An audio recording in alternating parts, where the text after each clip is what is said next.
Hey guys, कैसे हो आप लोग। मैं ऋषभ आपका स्वागत करता हूं हमारे चैनल ज्ञान सूत्रा एकेडमी पे। तो वापस मैं आपका स्वागत करता हूं कंप्लीट हिस्ट्री के सीरीज में, जिसमें हम लोग एंशिएंट हिस्ट्री के बारे में पढ़ रहे हैं। आज है हमारा लेक्चर नंबर 5, जिसमें हम लोग डील करने वाले हैं महाजनपद पीरियड या महाजनपद काल के बारे में। अब ये वीडियो जो है ये 5th लेक्चर है। इससे पहले मैंने 4 लेक्चर और दिए हैं और उससे रिलेटेड पीवाईक्यूज के भी लेक्चर मैंने करवा दिए हैं। तो आप दोनों को जा करके आप देख सकते हो। ऊपर आई बटन पे आपको उसका लिंक मिल जाएगा, या तो डिस्क्रिप्शन बॉक्स में जाओगे नीचे तो वहां से आप जा करके देख सकते हो। उसके अलावा नीचे डिस्क्रिप्शन बॉक्स में टेलीग्राम चैनल का लिंक दिया हुआ है, वहां से जा करके आप चेकआउट कर सकते हो इस वीडियो के पीडीएफ, और अन्य जितने भी वीडियो हैं उसके पीडीएफ वहां पे आप देख सकते हो। तो बिना कोई टाइम वेस्ट किए हुए हम लोग स्टार्ट करते हैं अपने वीडियो को। ओके, सो तो ये है महाजनपद पीरियड। अब सबसे पहले हम लोग जानेंगे कि एक्चुअली महाजनपद शब्द आया कहां से और महाजनपद की उत्पत्ति कैसे हुई। ये मैंने डायग्राम आपको दिखाया था वैदिक एज में। तो वैदिक एज में कुछ इस तरह से आपका वर्ण व्यवस्था थी। तो उसको हम लोग देखते हैं। सबसे पहले अगर फैमिली की बात की जाए तो उसे हम लोग कहते थे कुल, और उसका हेड हुआ करता था कुलप। ग्राम की बात करें उसके बाद तो उसका हेड था ग्रामिनी।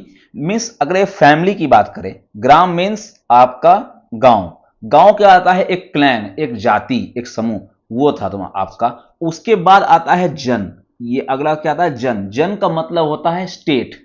एक तरह से जन का मतलब क्या होता है? स्टेट। उस समय में जन को रूल करते थे आपको गोप या गोपति, ठीक है। और लास्ट होता था राष्ट्र, जो पूरा कंट्री था उसे हम लोग राष्ट्र बोलते थे। जैसे हमारा इंडिया, वो क्या होगा? कंट्री। अब जन से ही आया है जनपद। तो अगर जन, कुछ जनों के समूह को, कुछ स्टेट के अगर समूह को मिला दिया जाए तो क्या बन जाएगा? हमारा जनपद बन जाएगा। मींस कलेक्शन ऑफ जन इज नोन एज जनपद। और कुछ जनपद जो है वो काफी विशाल हो गए due to conquest. Conquest means war. आपका वॉर के कारण वो लोग क्या किए? अलग अलग एरिया को एक्वायर कर लिए, उनका एरिया लार्ज हो गया। और जैसे उनका एरिया लार्ज हुआ उसे हम लोग क्या कहने लगे? उसे हम लोग कहने लगे महाजनपद। ओके, तो मेनली जन शब्द से आया है, जन से बना है जनपद और जनपद से बना है महाजनपद। तो महाजनपद को जैसे मैंने लिखा, इसे क्या कहते हैं हम लोग? Large kingdoms. बड़े बड़े किंगडम्स को क्या बोला जाता है? महाजनपद। और टोटल कितना किंगडम्स था? तो टोटल 16 किंगडम्स। टोटल कितना किंगडम्स? 16। अब ये 16 किंगडम्स के बारे में अलग अलग लिटरेचर से हम लोग को जानकारी मिलती है। तो उसके लिए हम जानते हैं क्या? सोर्सेस। तो सबसे पहले एक बुक है जिसका नाम है अष्टाध्यायी, जो किसके द्वारा लिखा गया है? पाणिनि के द्वारा लिखा गया है। इसमें मेंशन किया जाता है 40 जनपद के बारे में। मींस इंडिया में ऑलमोस्ट 40 जनपद थे, ये according to Ashtadhyayi by Panini. अब इसी तरह से अलग अलग बुक्स के बारे में मैंने 3 वीडियो बनाए हैं बुक्स पे, जिसमें मैंने एंशियंट, मेडाइवल और मॉडर्न हिस्ट्री के कुछ इंपॉर्टेंट बुक्स को डिस्कस किया है। उस बुक, उसका भी आपको डिस्क्रिप्शन बॉक्स पे लिंक मिल जाएगा, उसको भी आप जरूर देखना। वैसे कंप्लीट हिस्ट्री के प्लेलिस्ट में जब आप जाओगे तो उसमें आपको हर एक चीज मिल जाएगा जो मैंने कंप्लीट कराया है। दैट मीन्स कि वो भी काफी इंपॉर्टेंट है। अगर आपको वो वीडियो आप देख लोगे तो आपको बुक्स के बारे में पता रहेगा कि कौन से बुक्स किस में यूज होते हैं। ओके, अब अष्टाध्यायी पाणिनि के द्वारा इसमें मेंशन किया गया है 40 जनपद के बारे में। अगला है अंगुत्तर निकाय, ठीक है। ये बुद्धिस्ट आपका टेक्स्ट है। इसमें ही मेंशन किया गया है पहली बार 16 महाजनपद के बारे में। तो इससे हम लोग पता चलता है कि 16 महाजनपद थे। एक और है दिग्ग निकाय, जो भी आपको बुद्धिस्ट टेक्स्ट है। इस पे मेंशन है 12 महाजनपद के बारे में। और एक जैन लिटरेचर है, ओके, जिसका नाम है भगवती सूत्र। इसमें मेंशन है क्या? कितना? 16 महाजनपद के बारे में मेंशन किया गया है। ओके, अब मेनली जो आपका स्टेट्स था, ये जनपद थे, ये दो तरीके के थे। एक था मोनार्कियल और एक था रिपब्लिकन। मोनार्कियल का मतलब होता है जहां पे राजा रूल करता है, और रिपब्लिक का मतलब होता है जहां पे एक फेडरेशन है, जहां पे इलेक्टेड मेंबर्स का अपॉइंटमेंट होता है, फेडरेशन में चुना जाता है, उसको हम लोग बोलते हैं रिपब्लिकन। ओके, तो इसमें से कुछ कुछ स्टेट्स आपको, जैसे रिपब्लिकन में आपको याद रखना है, बाकी सब तो आपको मोनार्की ही थे, लेकिन रिपब्लिकन में कुछ कुछ थे, जैसे कि वज्जी, मल्ला, कुरु, कंबोज, अश्मक। ये सब कुछ कुछ आपको क्या थे? रिपब्लिकन स्टेट्स थे। अब एक्चुअली मैं आपको पूरा मैप दिखाने वाला हूं 16 महाजनपद के बारे में। अब महाजनपद का एक्चुअल पीरियड, मैंने यहाँ पीरियड लिखा होगा महाजनपद, उसको लिखा नहीं है, तो आप याद रखना 600 बीसी से लेके 325 बीसी तक अप्रोक्सीमेटली ये माना जाता है महाजनपद का पीरियड। ओके, ये अप्रोक्सीमेटली माना जाता है कि ये समय था, ये महाजनपद का था। अब महाजनपद में मैंने बताया कि 16 महाजनपद आपको थे। ये उस समय का मैप है, लगभग 600 बीसी के आसपास का मैप है। अब इसमें कुछ कंट्रीज हैं, मिस आपको कुछ सॉरी कंट्रीज बोल रहा हूं मैं, कुछ जनपद हैं जिसके बारे में आपको बताया गया है। तो एक एक करके हम लोग हर एक जनपद के बारे में जानेंगे। ओके मिस, नॉर्मल कहां पे है, किधर है? तो सबसे पहले अगर मैं इधर से आऊं, क्या है ये? कंबोज। क्या है ये? कंबोज है। अब कंबोज जो है वो कहां आपको दिखाई देने वाला है? तो कंबोज आपको मिलने वाला है, ये एक्चुअली में एक डिस्ट्रिक्ट है, हजारा डिस्ट्रिक्ट है आपको, हजारा डिस्ट्रिक्ट पाकिस्तान में। ओके, तो यहां पे आपका कंबोज है। मेनली आपको याद रखना है, आप देख भी सकते हो मैप से कि ये पूरा एक्चुअली में ये पूरा इंडिया है आपका, यहां तक इंडिया का बॉर्डर है ये वाला। ओके, इसके बाद जो है ये आपका पाकिस्तान और अफगानिस्तान, इधर अफगानिस्तान का बॉर्डर है। ओके, तो कंबोज ऑलमोस्ट आपको कहां पे है? आपको पाकिस्तान और अफगानिस्तान पे है। गंधार, गंधार भी क्या है आपको? ओके, गंधार भी कहां आपको दिखाई दे रहा है? गंधार भी आपको दिखाई दे रहा है एक ऐसा पोजीशन पे जो कि अफगानिस्तान और पाकिस्तान के पार्ट पे है। और गंधार का कैपिटल था तक्षशिला, और तक्षशिला में बिंदुसार ने भेजा था अशोक को। अब ये बात होगी मौर्य एम्पायर में, लेकिन मैं बता रहा हूं कि आपको अपने दिमाग में मैप के अनुसार आपको याद रखना है कि कंबोज और गंधार ये दो नॉर्थ वेस्टर्न में है। नॉर्थ वेस्टर्न पार्ट में आपको दो हैं जिसका नाम है कंबोज और गंधार। अब नीचे आओ, नीचे ला याद रखो, नीचे अशक। ठीक है, ये आपको अशक है, या फिर आपको इसका नाम है अश्मक। ठीक है, दो नाम आप याद रखना है आपको, अश्मक या अशक। अब ये जो है ये आपको नर्मदा और गोदावरी नदी के बीच में है, देख रहे हो? ये आपका नर्मदा गोदावरी नदी के आपको बीच में है ऑलमोस्ट। और इसका कैपिटल है पोटन या पाटली। इसके बारे में नीचे कैपिटल्स के बारे में डिस्कस करूंगा, लेकिन आपको ध्यान रखना है कहां पे कौन से महाजनपद है। तो अशक कहां पे, अश्मक कहां पे है? तो वो साउथ में है आपको, नर्मदा के नीचे गोदावरी के ऊपर है आपको। Okay, Ashmak river. नाउ सबसे पावरफुल मगध, आपको पता है कि मॉडर्न डेज क्या हो जाएगा आपका? पटना, बिहार, बिहार तो है ही, उसके अलावा कुछ पार्ट्स आपको झारखंड, उस समय झारखंड और बिहार तो एक ही है। झारखंड आपको बिहार हो गया, बंगाल हो गया, ये पूरा इलाका किसका था? मगध एम्पायर का था। अगर सबसे ईस्टर्न की बात में बात किया जाए तो यहां पे है अंग। कौन सा है आपको? अंग। ओके, अंग प्रदेश, जो कि मुंगेर और भागलपुर डिस्ट्रिक्ट की तरफ है आपको। ओके, ये आपको ध्यान रखना है। और इधर ही आपको है, ऊपर में है आपको वृजी, या इसको बोलते हैं वज्जी। क्या बोलते हैं इसको हम लोग? वज्जी भी दिखा हुआ था, वज्जी, वज्जी या वृजी। ये आपको कहां पे है? ये आपको मुजफ्फरपुर और वैशाली डिस्ट्रिक्ट बिहार का। और बीपीएससी की तैयारी कर रहे हो तो भाई इसको ध्यान रखना है कि किस डिस्ट्रिक्ट में है। तो ऑलमोस्ट अंग जो है आपका, वापस बताता हूं, अंग जो है वो मुंगेर और भागलपुर डिस्ट्रिक्ट के पास है। वृजी जो है वो ऑलमोस्ट आपका कहां पे है? आपको वज्जी, वो है आपको मुजफ्फरपुर और वैशाली डिस्ट्रिक्ट बिहार का। ठीक है, अब इसके बाद यहां देखो, ये है मल्ल, मल्ल प्रदेश, ये आपको यूपी। ओके, कहां पे? यूपी और नेपाल को टच कर रहा है ये मल्ल आपका। फिर नीचे काशी के बारे में तो हम लोग को पता ही है, काशी, काशी तो आपको पता है वाराणसी, जो मॉडर्न डे वाराणसी है यूपी में, वो है काशी आपका। तो वापस से आप ध्यान दो, कंबोज और गंधार नॉर्थ वेस्ट के आपको पार्ट्स हैं। ओके, अब अश्मक है साउथ में। अश्मक कहां है? साउथ। सबसे ईस्टर्न पार्ट कौन है आपका? अंग, उसके ऊपर है आपका क्या? वज्जी, नीचे में मगध, और वज्जी के पास यूपी में जो ऊपर का हिस्सा यूपी में है वो है मल्ल, और नीचे वाराणसी में कौन सा है आपको? काशी। ये आपको ध्यान रखना है। काशी के ऊपर, मल्ल के ऊपर जाओ तो मल्ल के ऊपर है आपको कोशला, कौशल। ये आपको, ये भी क्या है? ये भी आपको यूपी में ही है। मिस देख रहे हो, यूपी, काशी, मल्ल, कोशाला, ये सब यूपी का है। प्रेजेंट डे क्या है आपको? यूपी में है। ओके, नेक्स्ट ये है अब वत्स। ये क्या है आपका?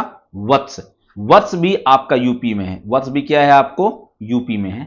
ओके, नाउ ये है चेतिया, इसकी या फिर इसका नाम है चेदी। चेदी, ओके। चेदी कहां पे है आपको, तो चेदी आपको बुंदेलखंड इलाका में, बुंदेलखंड जो आपका एमपी का इलाका है वहां पे आपको चेदी है। ये जो कुरु है, कुरु याद रखना, कुरु हरियाणा और दिल्ली एरिया, कुरु क्या है आपको हरियाणा और दिल्ली एरिया में कुरु है। पंचाल, पंचाल किंगडम, रुहेलखंड इलाका आपका उत्तराखंड और उत्तर प्रदेश का इलाका जो है ऑलमोस्ट, वो कौन सा है आपका पंचाल रीजन। ठीक है, पंचाल कुरु, पंचाल के बगल में कुरु। नीचे अगर आओगे तो यहां पे है आपको सूरसेन, यहां पे क्या है यमुना नदी के नीचे, यमुना नदी के नीचे क्या है आपको सूरसेन, और उसके नीचे है मत्स्य। ठीक है, मत्स्य है जो कि कहां पे है आपको राजस्थान में, राजस्थान में आपको कौन सा है मत्स्य है। और आखिरी है यहां पे अवंती, यहां क्या है आपको अवंती। ये कौन सा इलाका है आपको मलवा इलाका, मलवा रीजन, मलवा रीजन आपको हो गया कौन आपका अवंती। तो वापस से आप ये, क्योंकि इस ये क्या है कि एक्चुअली में आपको ये दिमाग में रहेगा कि कौन सा इलाका कहां पे है, तो मैं वापस से एक बार आपको इसे रिवाइज करा देता हूं, क्योंकि ये काफी इंपॉर्टेंट है आपके लिए कि अगर आपको दिमाग में रहेगा तो आप आराम से इसको मैप पे मार्क भी कर पाओगे, और आराम से आप बता सकते हो सबसे ईस्टर्न कौन है, सबसे नॉर्थ वेस्ट कौन सा है, नीचे में कौन सा है, क्योंकि ये क्वेश्चन आते हैं क्वेश्चन एग्जामिनेशन में कि सबसे नॉर्थ में कौन है, सबसे साउथ में कौन सा है, सबसे ईस्ट में, सबसे वेस्ट में कौन सा है, तो या फिर ये इलाका में कौन सा महाजनपद है, तो ये क्वेश्चन सब आ जाते हैं, इसलिए आपको इसे ध्यान रखना है। ओके, तो वापस मैं आपको बता दूं, कंबोज और गंधार अफगानिस्तान और पाकिस्तान रीजन में, नॉर्थ वेस्ट इलाका कंबोज सबसे साइड में है। ओके, सबसे ईस्टर्न अंग, अंग कहां पे भागलपुर मुंगेर, वृजी या वज्जी आपका मुजफ्फर वैशाली, मगध तो आपको पता ही है, मल्ल काशी कौशल, ओके, वत्स, ये सब कहां पे है आपको, ये सब आपका यूपी का, ये सब कहां पे आपको यूपी के। पंचाल आपका यूपी उत्तराखंड, कुरु दिल्ली और आपका हरियाणा रीजन, सूरसेन मत्स्य, मत्स्य क्या राजस्थान का रीजन, सूरसेन कहां का रीजन आपका, आपको यमुना के नीचे का रीजन, आपको फिर चेदी और यहां अवंती, अवंती कहां पे मालवा रीजन में, चेदी कहां पे आपका बुंदेलखंड रीजन में एमपी में, और सबसे साउथ में कौन सा है आपका अशमक, साउथ में कौन सा है अशमक, जो कि आपको गोदावरी नदी के ऊपर है।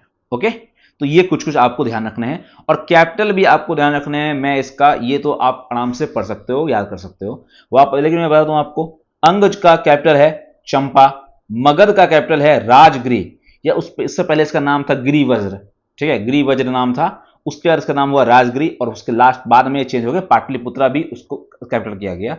वज्जी या वृजी का वैशाली, मल का कुशीनारा और पावा, काशी का वाराणसी, कौशल का श्रावस्ती, वत्स का कौशंबी, चेदी का सुक्तिमती या शक्तिमती, कुरु का इंद्रप्रस्थ या हस्तिनापुर, ओके, पंचाल का अहिछत्र और काम्पिल्य, मत्स्य का विराटनगर, सूरसेन मथुरा, अश्मक पोटली या पोटन, अवंती का उज्जैनी और माहेश्मती, माहेश्मती आपको वही माहेश्मती जो कि आपका बाहुबली मूवी में था। ओके, गंधार तक्षशिला, कंबोज राजपुरा, ये कंबोज का नाम एक और नाम होता है जिसको बोलते हैं हम लोग हाटक। ओके, हाटक, ओके, कंबोज हाटक। तो ये सब आपको कुछ कुछ दिमाग में रखने और याद रखने हैं इसके कैपिटल, ये तो आपको जरूरी से याद रखने हैं, क्योंकि ये क्वेश्चन काफी बार पूछा जाता है आपको, महाजनपद और उसके कैपिटल्स। ओके, अब बात करूं इसके बाद, तो 4 आपका मेजर स्टेट्स था जिसके बीच आपका सुप्रीमेसी का स्ट्रगल स्टार्ट हुआ कि सबसे पावरफुल कौन, उसमें से मगध, कौशल, वत्स और अवंती। याद करो, मगध वो पूरा इलाका बंगाल बिहार छत्तीसगढ़ और झारखंड पूरा का इलाका मगध, कौशल, वत्स और अवंती।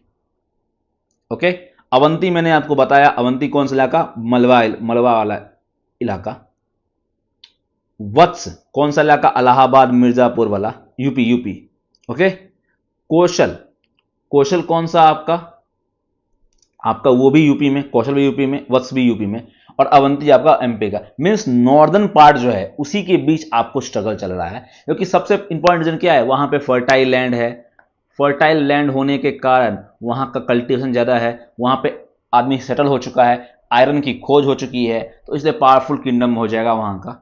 और लास्ट लास्ट में मगध जो है किंगडम, वो इमर्ज हुआ सबसे पावरफुल, सबको हरा करके मगध जो है सबसे पावरफुल किंगडम के रूप में इमर्ज हुआ। अब क्या रीजन था कि मगध के सक्सेस का, मगध क्यों सक्सेस हुआ, मगध का पावर क्यों इतना बड़ा? सबसे important point, that is advantageous geographical position. जो उसका भूगोलिक पोजीशन है वो सबसे इंपॉर्टेंट उसके लिए रोल है, क्योंकि ऐसा पोजीशन जहां पे आपका फर्टाइल लैंड तो है ही, आपके पास आयरन की भरपूर मात्रा है, डिपॉजिट बहुत ज़्यादा आपका आयरन का है। अगर जैसे ही आपको आयरन है तो क्या होगा, वेपन्स बनना स्टार्ट होगा, वेपन्स का काफ़ी ज़्यादा ये यूज़। उसके अलावा आपको प्लॉशेयर्स का यूज, जिससे ग्रेन प्रोडक्शन हुआ, और जैसे ही ग्रेन प्रोडक्शन ज़्यादा होगा, फर्टाइल सॉइल है वहां पे, ग्रेन प्रोडक्शन ज़्यादा तो फूड सरप्लस, प्रोडक्शन ज़्यादा, सरप्लस। और जब सरप्लस होगा तो क्या होगा, सबसे पहला चीज़ ट्रेड। ट्रेड से क्या आएगा, आपका मनी, और जब आपके जगह पे मनी होगा तो आपके पास ज़्यादा आइटम्स होगा बनाने के लिए, वेपन्स होगा बनाने के लिए, मीन्स हर एक तरह से आप देख रहे हो मगध को फायदा है। उसके अलावा एलिफेंट्स का पहली बार यूज वॉर में मगध ने किया।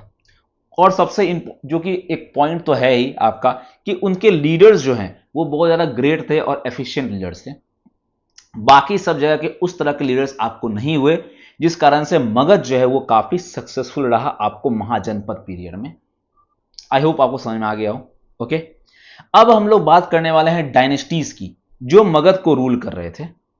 अब सबसे पहली बात, पुराण के अनुसार जो पहला डायनेस्टी था जो मगध पे रूल किया वो था बृहदत्त। ओके, बृहदत्त, बृहदत्त डायनेस्टी या बृहदत्त के नाम से ही डायनेस्टी बना था। ओके, और जो पहला किंग बृहदत्त थे उनका जो सन था उसका नाम था जरासंध, जिन्होंने कैपिटल किसको बनाया था, गिरिवज्र को, जिसका जो कि प्रेजेंट डे राजगिरी है या राजगीर है, अपना कैपिटल बनाया था जरासंध ने।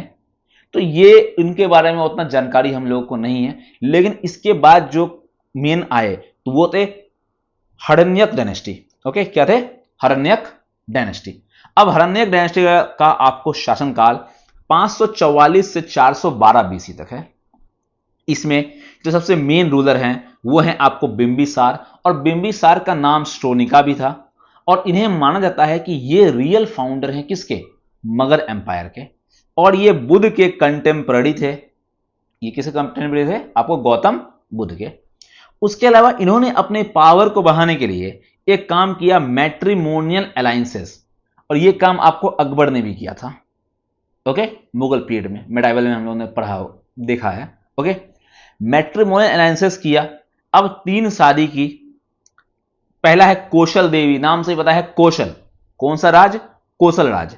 अब जब आप शादी करोगे तो ऑब्वियस बात है कि वहां का किंग जो है अब आपके लिए क्या हो जाएगा, वो आपका समधी हो जाएगा और वो आपका मित्र हो जाएगा, इसलिए वो वहां पे आपको ना हमला करना है, और ऑलमोस्ट उसका कुछ पार्ट्स आपको दे देगा एज डाउडी, दहेज के रूप में, तो वो भी आपके लिए फायदेमंद चीज है कि नहीं।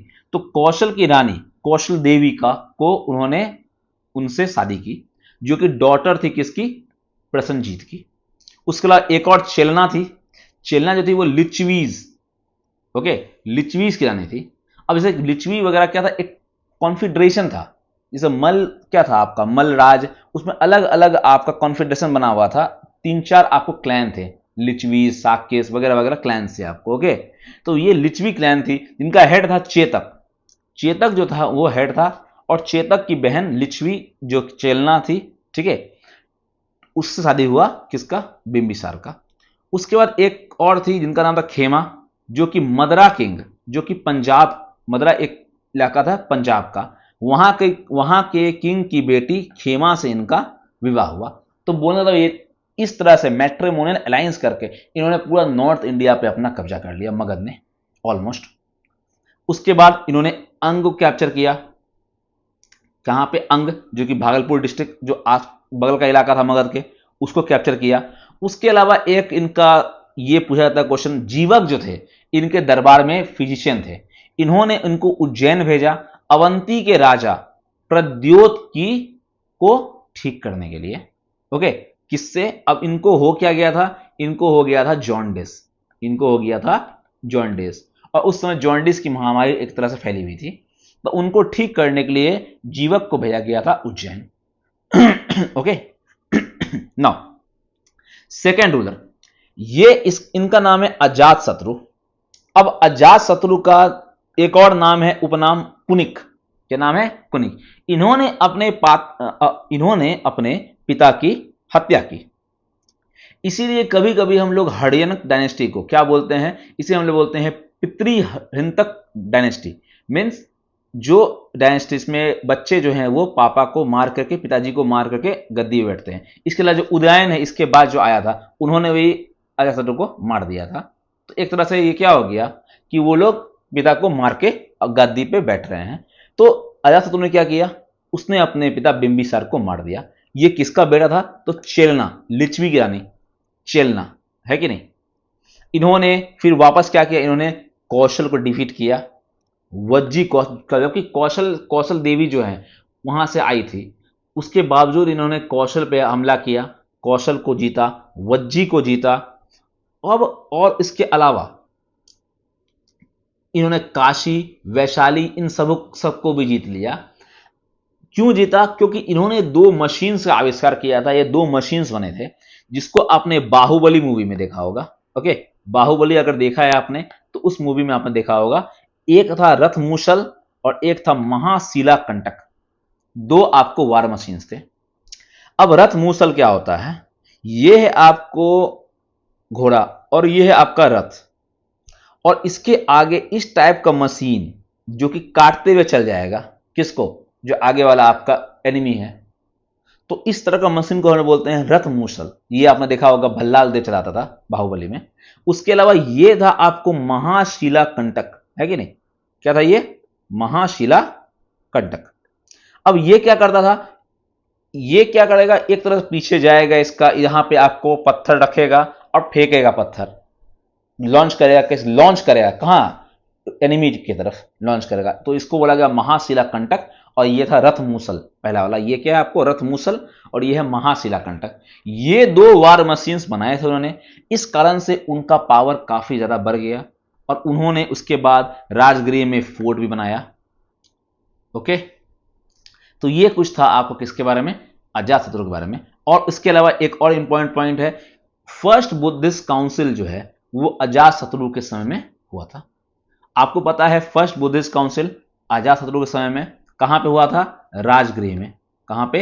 राजगृह में आपको पहला बुद्धिस्ट काउंसिल हुआ था। कब हुआ था? उसी साल जिस साल आपको बुद्ध की मृत्यु हुई थी, है कि नहीं? 483 बीसी। ओके, ये था आपको फर्स्ट बुद्धिस्ट काउंसिल। नाउ अब हम लोग बात करते हैं अजातशत्रु के बाद के रूलर के बारे में। उनका नाम था उदयन। 460 से लेकर 440 बीसी तक उन्होंने रूल किया। इंपॉर्टेंट उतना ज्यादा इनका रूल नहीं है, बस क्या इंपॉर्टेंट है इसमें कि ये सन थे किसके? अजातशत्रु के। और इन्होंने क्या बनवाया था? पाटलिपुत्र शहर का निर्माण करवाया था, एक तरह से उसको कंस्ट्रक्ट किया था, और अपना कैपिटल को राजगृह से शिफ्ट किया था। कहां पे? पाटलिपुत्र में। ये इनका मेजर अचीवमेंट था। और इसके बाद जो है आपको कुछ रूलर्स आए जो कि इनएफिशिएंट थे, जैसे कि अनिरुद्ध, मुंडा, ये सब आए। और लास्ट रूलर जो था उनका नाम था नागदशक। क्या नाम था? नागदशक। और ये सब ने क्या किया है मैं आपको बता दूं, इन सब ने किया है, एक टर्म बोलते हैं हम लोग इसे इंग्लिश में। अगर इंग्लिश को आपको इंग्लिश पढ़ना है एग्जाम के लिए तो उसे बोलते हैं पैरिसाइड। क्या बोलते हैं हम लोग? पैरिसाइड, पिता की हत्या। इसलिए मैंने बोला पितृहिंतक आपको वंश बोला जाता है। किसको? हरिनक डायनेस्टी को। ओके, तो इसलिए उन्होंने पैरिसाइड किया था, मीन्स पिता की मृत्यु की, सबको पिता की हत्या की है, इसलिए इसको हम लोग बोलते हैं। और आखिरी कौन था आपको? नागदशक। ओके, अब नागदशक के बाद एक नया डायनेस्टी का फंक्शन हुआ, इसका नाम है शिशुनाग डायनेस्टी। क्या नाम है? शिशुनाग। 412 से लेकर 344 बीसी तक। अब नागदशक, क्योंकि वो अनवर्दी रूलर था, उसका कोई महत्व नहीं था, या एक तरह से उसमें कोई दम ही नहीं था, वो एफिशिएंट ही नहीं था रूलर में। तो इसीलिए मिनिस्टर्स ने क्या किया? उसी के बीच में एक मिनिस्टर था उनका, जो नाग दशक का मिनिस्टर था, कौन? शिशुनाग। उसको अपॉइंट किया गया, क्या? उसको अपॉइंट किया गया कि ये जो होगा ये बनेगा हमारा नेक्स्ट राजा। तो शिशुनाग ने शिशुनाग डायनेस्टी की स्थापना की। इनका अचीवमेंट है ये जो प्रद्योत हैं, प्रद्योत जो है, जो प्रद्योत डायनेस्टी था अवंती का, याद करो आप, प्रद्योत कौन? महाकौशल, कौशल देवी के क्या थे? आपको प्रद्योत राजा थे अवंती के। ओके, जिनके जिनके लिए क्या बोला जाए, मैं जीवक को भेजा गया था। ओके, जीवक जो थे उनको भेजा गया था जॉन डिस्ट्रिक्ट करने के लिए। वही वही प्रद्योत डायनेस्टी जो है अवंती वाला, उसको हराया था किसने? शिशुनाग डायनेस्टी ने। शिशुनाग को सक्सीड किया था काला अशोक ने। उसके बाद उसमें इंपॉर्टेंट है ही नहीं कुछ भी, लेकिन काला अशोक जो था उस उसमें इंपॉर्टेंट क्या है कि उसने किया था सेकेंड बुद्धिस्ट काउंसिल। कभी आपसे पूछ लिया जाए किस डायनेस्टी से बिलोंग करते हैं काला अशोक, तो आपको बोलना है शिशुनाग डायनेस्टी से। Okay, second Buddhist council 383 BC में वैशाली में किसके द्वारा किया गया? शिशुनाग डायनेस्टी के द्वारा, मतलब काला अशोक के द्वारा किया गया, शिशुनाग डायनेस्टी के सेकेंड नंबर के रूलर ने। ओके, उसके बाद आया नंद डायनेस्टी। ओके, तो शिशुनाग डायनेस्टी को ओवरथ्रो करके महापद्मानंद, महापद्मानंद जो है वो फाउंडर बने नंद डायनेस्टी के। ऑलमोस्ट 344 बीस लेकर 323 बीस तक ये आपको डायनेस्टी चला। इन्होंने टाइटल लिया, बहुत सा टाइटल लिया, जैसे एक रथ लिया टाइटल, जिसका मतलब होता है एम्पायर बिल्डर। सर्व छत्रंतक, ये काफी इंपॉर्टेंट है, अपरूटर ऑफ ऑल क्षत्रियास, क्षत्रियास को मारना स्टार्ट किया इन्होंने, पुराण के अनुसार ये बोला गया है। इन्हें बोला जाता है सर्व छत्रंतक, बहुत सारे इन्होंने क्षत्रियों को मारा था। उसके अलावा उग्रसेन बोलते हैं इनको। उग्रसेन का मतलब होता है ओनर ऑफ ह्यूज आर्मी, और ये पाली टेक्स्ट में आपको दिया गया था। ओके, और जो आपके लास्ट वर्ड है इसके, वो थे धनानंद। कौन थे ये? धनानंद। अब इंडिया को इन्वेट किया था अलेक्जेंडर ने इन्हीं के समय में 326 बीसी में, और इस समय में कहां किसके पास गए थे? वो गए थे पोरस, पोरस, और उनके बीच हुआ था बैटल ऑफ हाइडेपिस का युद्ध, या फिर बैटल ऑफ वितस्ता। वितस्ता नाम किसका है? झेलम रिवर का, मैंने आपको वैदिक एज में पढ़ाया था। और इसमें जीता किसने? अलेक्जेंडर ने। ऐसा माना जाता है कि अलेक्जेंडर जीत गया, और जीतने के बाद उनको इतना प्रभावित किया पोरस के वीरता ने कि उसने जो है अब उसका देश उसको वापस कर दिया, बोला कि ले लो। ठीक है, उसके बाद वो आगे बढ़े, और आगे बढ़ने के बाद जब वो पहुंचे कहां पे? जब वो पहुंचे आपको नन डायनेस्टी के साम्राज्य में, मगध के पास, तब उन्होंने देखा कि इतना बड़ा साम्राज्य, और उनके सेना जो है वो डर के भाग गया। क्यों? क्योंकि उन्होंने देखा था क्या? एक लोहा का जानवर जो कि इतना विशाल था कि उसके पैर नीचे अगर आ जाए तो वो कोई भी इंसान कुचल देगा, लोहा का। तो एक्चुअली ये बात किसकी? ये लिखा हुआ था आपको सेल्यूकस निकेटर किताब में, जो कि उसके क्या थे? अलेक्जेंडर के आपको सेनापति थे। तो हुआ क्या? तो इसका मतलब हाथी की बात हो रही है एक्चुअली में। तो हाथी था, बहुत सारा हाथी था। मैंने बताया आपको हाथी का पहला बार प्रयोग किस में किया गया था? मगध में किया गया था। और इतना बड़ा उसका आर्मी था धनानंद का, लगभग 20,000 से ऊपर आपका कैवलरी था, 2,000 चैरियर था, 3,000 हाथी था। इसको देख के धनानंद से इतना डर गए अलेक्जेंडर कि उन्होंने वापस अपना मार्च ले लिया वहां से, और बाद में जाके इनकी मौत बहुत कम उम्र में ही, 33 साल की उम्र में ही बेबीलोनिया में इनकी मौत हो गई थी। ओके, धनानंद को इसका डिफीट किया गया किसके द्वारा? चंद्रगुप्त मौर्य के द्वारा, जिन्होंने मौर्य वंश की स्थापना की। किसके वजह से? कौटिल्य, वही कौटिल्य जिसने क्या लिखा है? अर्थशास्त्र लिखा है। ओके, धनानंद को किसने हराया? चंद्रगुप्त मौर्य ने। मौर्य डायनेस्टी की फॉर्मेशन हुई। अब अगर मैं बात करूं कुछ सोसाइटी के बारे में बात करूं, तो पॉटरी में कैसा पॉटरी था? मैंने आपको पहला क्लास में पॉटरी के बारे में बताया है। ऑस्ट्रे पॉटरी, पेंटेड ग्रेवेयर में, आपको नॉर्दर्न ब्लैक पॉलिश पॉटरी में, सबके बारे में बताया है। तो उस वीडियो को भी अगर आप फॉलो कर रहे हो तो आपको याद होना चाहिए वो। अब पॉटरी के बारे में बात करें तो इस समय नॉर्दर्न ब्लैक पॉलिश वेयर हुआ था, NBPW, northern black polished ware आपको महाजनपद पीरियड के समय में यूज किया गया था। PGW, अगर मैं पूछूं आपसे क्वेश्चन कि PGW, पेंटेड ग्रेवेयर, ये किसमें यूज हुआ है? तो आपको बोलना है ये यूज हुआ है आपका वैदिक एज में। वैदिक एज में आपका लेटर वैदिक, मेनली लेटर वैदिक एज में आपका यूज किया गया है क्या? PG W. ओके, उसके अलावा पंचमार्क का सिल्वर कॉइन्स यूज किया गया था इस समय में, जिसको हम बोलते हैं करशम्स, कर करशपंस, करशपंस। ओके, करशपंस बोला जाता है पंचमार्क सिल्वर कॉइन्स को। उसके अलावा जो यहाँ के विलेज हेडमैन है, इसका नाम था भोजक। क्या नाम था? भोजक। और इस समय टैक्स सिस्टम था 1/6 ऑफ देयर प्रोड्यूस। पीजेंट्स को 1/6 उनका प्रोड्यूस का देना है एज टैक्स। उसके अलावा एक और टैक्स है, इसको बोलते हैं बाली। बाली एक ऐसा टैक्स था जो कि वॉलंटरी ऑफरिंग्स था, किसको? किंग को। कि अगर किंग को आपको देना है तो वॉलंटरी ऑफरिंग्स देना है, उसको हम बोलते थे बाली। तो ये आपका जो है वीडियो है यहां समाप्त होता है। इसमें हम लोगों ने बात किया महाजनपद पीरियड के बारे में, जितने भी कंट्रीज हैं उसको मैप के थ्रू समझा, और जितने भी डायनेस्टीज उसको समझा। मैं उम्मीद करता हूं कि ये वीडियो आपको अच्छा लगा हो, और अगर वीडियो अच्छा लगा हो तो आपका फॉरमोस्ट काम क्या है, आप जाके लाइक करो, शेयर करो अपने दोस्तों के साथ, और सब्सक्राइब करो हमारे चैनल को। इसके अलावा डिस्क्रिप्शन बॉक्स में आपको क्या है, प्लेलिस्ट दिया हुआ है, इस जितने भी हिस्ट्री सीरीज है उसका प्लेलिस्ट दिया हुआ है। उसके अलावा पॉलिटी सीरीज भी चल रही है, वो भी आप जरूर देखो। और साथ ही साथ उसके अलावा बहुत सारे हम लोग इंफॉर्मेटिव वीडियोस डालते हैं, उसे आपको देखना काफ़ी इंपॉर्टेंट है। ओके, तो इसी तरह से आप बने रहो चैनल पे, और हम लोग इस तरह से आपको हिस्ट्री कंप्लीट करते जाएंगे। हर एक टॉपिक को डिटेल वेज हम लोग कंप्लीट करेंगे। नेक्स्ट वीडियोस आपका महाजनपद पीरियड पे PYQs पर रहेगा। ओके, सो उम्मीद करता हूँ आप सब अच्छे हों, इस तरह से हमारे चैनल को सपोर्ट करते रहे। थैंक्स फॉर वॉचिंग एंड जय हिंद।